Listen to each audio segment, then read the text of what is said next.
application YouTube keessatti gaa viidiyoon ofiin daawunloodii ta'aa yoo ta'e haala isin ofirraa dhaabuu dandeessan akkasuma viidiyoo gadi bu'uu dide haala isin YouTube keessatti gabbuftanii dhaggeeffachuu dandeessan jechuudha.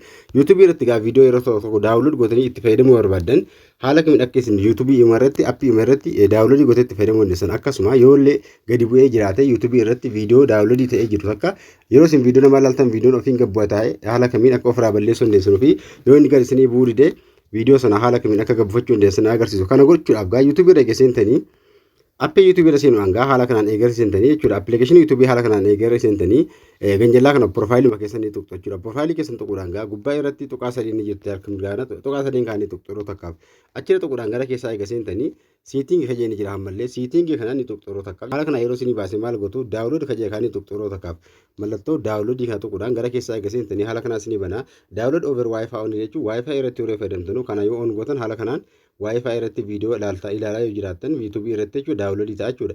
Recommend daawunlood kan jedhu kun recommend daawunloodiin kun ofumaan wifi kun yeroo isin viidiyoo daawunloodii gochuu barbaadan kana dhuftanii on yoo gootan YouTube jalatti ofiin daawunloodii isinii ta'a. Recommend daawunloodiin kun immoo viidiyoo namaa YouTube irratti osoo daawwattanu ofiin gadi bu'aa jechuudha. Viidiyoo namaa YouTube irratti waan barbaadan dhaggeeffachaa osoo jirtanu ofumaan gadi bu'aa jechuudha. Kaganjallaa kun viidiyoo namaa yeroo dhaggeeffattanu ofumaan gadi bu'aa jechuudha yoo isin on gootan. Ka gubbaa kun immoo yoo barbaadan yeroo wifi irratti viidiyoo dhaggeeffattanu yoo xiqqata on gootan viidiyoo sana daawunloodii godhachuu dandeessu jechuudha. Achirratti YouTube jalatti daawunloodii gootanii dhaggeeffachuu dandeessu.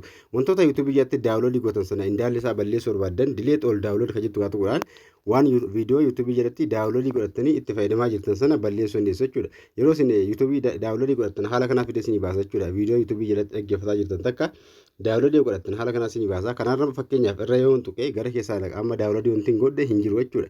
Kan keessan jalatti yoo daawunloodii godhatan YouTube irraa dhaggeeffachaa osoo jirtanuu viidiyoo namaa takka daawunloodii godhachuu barbaadan irra gad tuquudhaan gaa daawunloodii godhatan bakka kan isinii seenaa asirra tuquudhaan gaa bakka daawunloodii jeekaa tuquudhaan keessa seenuudhaan viidiyoo isaa dhaggeeffachuu dandeessu. Waan YouTube jalatti daawunloodii godhatanii itti fayyadamuu dandeessan jechuudha. Haqa barbaadan haala kanaan haqxu akkasuma kan ofiin bullee haala itti irraa dhaamsitanuu haala kanaan dhaamsuu dandeessu. Viidiyoo haala ishee gochuu hin dagatinaa.